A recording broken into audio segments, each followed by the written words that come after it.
কথা বলতে পারবে না, সঠিক তথ্য আপনাকে দিতে পারবে না, আপনাকে সেটাকে নিয়ে নিতে হবে। আমি বলছিলাম যে আজকে এই যে মোবাইল দেখতে পাচ্ছেন, এটার সিম কার্ড আছে। কিছুদিন আগে আমাদের দেশের একজন সবচেয়ে ধনী ব্যক্তি কি মারা গেলেন, কি নাম? রতন টাটাজি। যা কিছু আজকে খাড়াগ্রামের প্রত্যেকটা জায়গাতে তার অবদান আছে।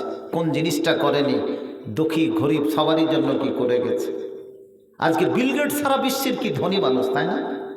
তাই না? জি, এইগুলো তথ্য আপনাদের কাছে খুব ভালো আছে। সমস্ত ধনী মানুষ, গরিব মানুষ, কিন্তু গরিব মানুষটার কেউ খবর নেই। সবচেয়ে গরিব কে, এই তথ্যটা কিন্তু ফিরে আসে না।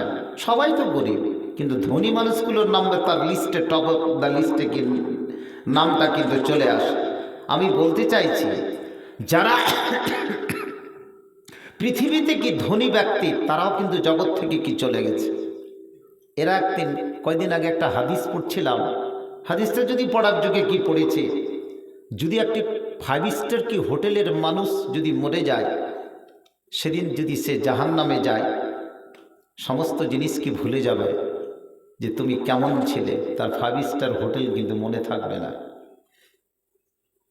যে তুমি কেমন ছিলে, সমস্ত জিনিসকে ভুলে যাবে। পৃথিবীতে কেমন ছিলে, দুঃখ কষ্টেরই কথাই বলবে। কিন্তু খাড়াগ্রামের যে ব্যক্তিটি দিন আনেক দিন খায়, সে ব্যক্তি যদি জান্নাতের সম্মুখীন হয়, তাকে যদি জিজ্ঞেস করে, সে একটাই কথা বলবে, হে আল্লাহ, আলহামদুলিল্লাহ, আমি খুব ভালো ছিলাম, এখনও ভালো আছি। বলুন আলহামদুলিল্লাহ। পার্থক্যটা এখানে। দিস ইজ দি কি ডিফারেন্স কি between Islam and other fact. পার্থক্যটা হচ্ছে কি এখানে, যেটা হচ্ছে ইসলাম এবং আদার কোনো জিনিসের সাথে কি সম্পর্ক। তো আমি বলতেছি যে এই যে মোবাইলটা আজকে সিম কার্ডের মধ্যে চলছে, এমন একটা সময় আসছে আমাদের কাছে তুলে দিবে যেটা সিম কার্ড থাকবে না। এটা কিন্তু সবাই চাইছে যাতে পয়সা টয়সা না লাগে। এখন একটা মোবাইল চার্জ করতে হচ্ছে, এমন একটা সময় আসবে, খুব অল্প দিনের মধ্যে আপনার কাছে আসবে, যে তাতে কোনো রিচার্জ কোনো থাকবে না, সোলারে কি চার্জ হবে, যত পারবে কি তোমার কাছে চলবে। পৃথিবীর মধ্যে কি সবচেয়ে একজন বড় প্রযুক্তির যুগে ধনী ব্যক্তির নাম বাচ্চা ছেলেরা কিন্তু বলে দেবে, একে এলন মাস্ক বলছে। কি বলছে? আজকে পার্থিব জগতে বায়ুমণ্ডলে স্যাটেলাইট বসিয়ে মানুষকে আজকে দিতে চাইছে, এমন একটা কি প্রযুক্তি দিতে চাইছে, যে আপনি যদি আজকে ঘরের কোণ থেকে কথা বলেন, আমেরিকা ক্যালিফোর্নিয়া থেকে দেখতে পাবে স্বামী স্ত্রীকে কোথায় কথা বলছে, তার পকেটের কোন জায়গাতে টাকা আছে, অ্যাকাউন্টের কোন অ্যাকাউন্টে টাকা আছে, সমস্ত জিনিস কিন্তু আপনার কাছ থেকে বের করে নেবে। পৃথিবীর সমস্ত মানুষকে পথে নামিয়ে দেওয়ার কি পরিকল্পনা চলছে। তাহলে আমাকে কতখানি জানতে হবে, কতখানি এগিয়ে যেতে হবে। আল্লাহ গো, প্রত্যেকটা মানুষকে বুঝার তুমি তৌফিক দান করো, সকলে করে আমিন।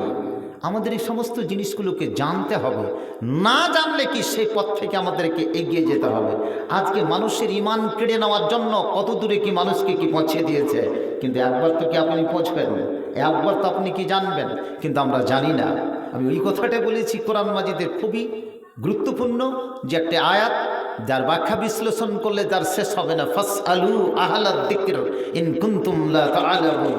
যারা জানে তাদের কাছে তুমি জেনে নাও, যদি তুমি না জানো তাহলে তার কাছ থেকে জেনে নাও। মানুষ আমরা ছাত্র ছাত্রী হিসাবে পৃথিবীতে এসেছি, আবার ছাত্র ছাত্রী হয়ে পৃথিবী থেকে মরব। কবি জীবনানন্দের ভাষায়, কবি নজরুল রবি ঠাকুরের ভাষায়, সমস্ত সাহিত্যিকেরই ভাষায় সেই কথাটাই। কিন্তু আজকে আমি জানলাম কতটুকু, শিখলাম কতটুকু, বাস্তবে রূপদান করলাম কতটুকু, প্রত্যেকটা মুহূর্তের কিন্তু হিসাব হবে, কিন্তু সেটাই। ওরে আমার যুবক যুবতীকে জেনে রাখুন, ফাসআলু আহলা যিকর ইন কুনতুম লা তা'লামুন। ওরে তোমার আজকে রমজান মাসের আজকে 17 রমজান চলে গেল, আমি যদি কোরআনের এতটুকু অংশ পড়লাম না, এতটুকু অংশ জানলাম না, বয়সের আমি 40 বছরে পা দিয়ে দিয়েছি, কে 50 বছরে দিয়েছি, কে 25 থেকে 30 বছরে দিয়েছি। যুবক যুবতী এইভাবে চলছে, জীবন চলছে, কোনো পরিবর্তন নেই, কোনো জানার জন্য কোনো কিছু নেই। ওরে যুবক যুবতী জেনে রাখো, তোমার জীবনের যখন প্রত্যেকটা ক্ষণ চলে গেল, সেকেন্ডে মিনিটে ঘন্টায় যখন অতিবাহিত হচ্ছে, তুমি একবার চিন্তা করলে না, একবার জীবন সম্পর্কে তুমি ভাবলে না, তোমার জীবন কত দূর পর্যন্ত গেছে, কত দূর পর্যন্ত আসবে। তোমার প্রতিটি মুহূর্তের হিসাব কড়াই গন্ডায় তেঁতুলের ভাষায় তোমাকে পৃথিবীর মাঝে সেই দাঁড়িপাল্লায় ওজন করে তোমাকে দিয়ে দিতে হবে। এটাই হচ্ছে তোমার পরিচয়, এটাই তোমার বৈশিষ্ট্য, যেহেতু তুমি মানুষ। ওই যুবক যুবতী, একবার তুমি ভেবে নাও, একবার তুমি কল্পনা করে নাও যে প্রতিটি মুহূর্ত আমি কোথায় কাটালাম, কোথায় রাখলাম। এইভাবে তুমি যদি প্রত্যেকটা জিনিসের কড়াই গন্ডায় হিসাব করে যাও, তাহলে তুমি পৃথিবীর মাটিতে একজন প্রকৃত মানুষ এবং পরবর্তী জীবন তোমার সাফল্যময়। প্রিয় ভাইরা আমার, জীবনকে কোন জায়গা থেকে আমাকে সাজাতে হবে আর কোন জায়গা থেকে আমাকে নিয়ে আসতে হবে, এটা কিন্তু আমরা প্রত্যেকটা মানুষের কি ব্রেন আছে, প্রত্যেকটা মানুষের বোধশক্তি আছে। সেই বোধশক্তির মাধ্যমে জীবনকে সেই জায়গাতে আমাকে পরিবেশন কি করতে হবে আর কি নিয়ে যেতে হবে। প্রিয় ভাইরা আমার, আজ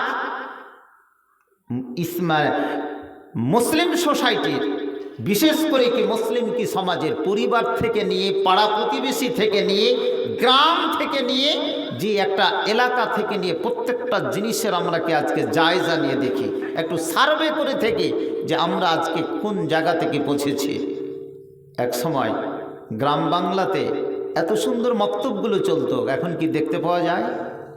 যায় না, কিছু কথা বলছে না। এমন এমন কতগুলো জিনিস গ্রাম বাংলা থেকে হারিয়ে গেছে, কেউ বলতে পারবে না। কুমোর পাড়ার গরুর গাড়ি, বোঝাই করা কলসি হাঁড়ি আছে কি? নেই। এগুলো সমস্ত ঐতিহ্য হারিয়ে গেছে। মহিষ গাড়ি হারালো, গরুর গাড়ি হারালো, আর বোঝাই করা কলসি হাঁড়ি হারালো। মক্তব্য আমাদের কাছে কি হারিয়ে গেছে, সেটা আজকে আমাদের নার্সারি একাডেমিতে কি পরিণত হয়েছে, যেখানে বাস্তবতার কোনো রূপদান দেওয়া হয় না। আজকে মক্তবে পড়তে গেলে বাচ্চা শিশুরা পড়তে যায় না, যে কতগুলো মেয়ে পড়তে যায়। পড়তে গেলে মেয়েরাকে কি পড়ানো হয়, কিন্তু সম্পূর্ণরূপে কিন্তু আমরা আলাদা রূপ আকার ধারণ করেছি। একটা পুরুষকে প্রথমে কি পড়ার দরকার ছিল? পৃথিবীতে কোনো নবী কোনো মেয়েকে করে পাঠানো হয়েছে কি? কাকে পাঠানো হয়েছে? পুরুষকে না মেয়েকে? পুরুষকে পাঠানো হয়েছে।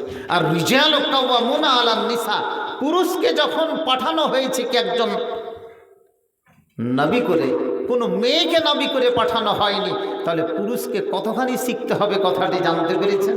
অতএব সেই দিকে লক্ষ্য রেখে আপনি আমার জীবনকে যে এইভাবে কি এগিয়ে নিয়ে যেতে হবে, যেটা পবিত্র কালাম পাকে বর্ণনা করেছে, হাদিসে নববীতে কি বর্ণনা করেছে। আজকে ফাসআলু আহলা যিকরের উপরে কয়েকটি মাসলা আপনাদের কাছে, দু তিনটি মাসলা বলে আমার বক্তৃতা কিন্তু শেষ করব। ভালো করে শোনার চেষ্টা করবেন। প্রিয় ভাইরা আমার, আজকে সমাজে যেমন ছেলে বাস করছে, তেমন সেরকম মেয়েরাও বাস করছে। একটা পরিবারে যেমন স্ত্রী এবং পুরুষ বসবাস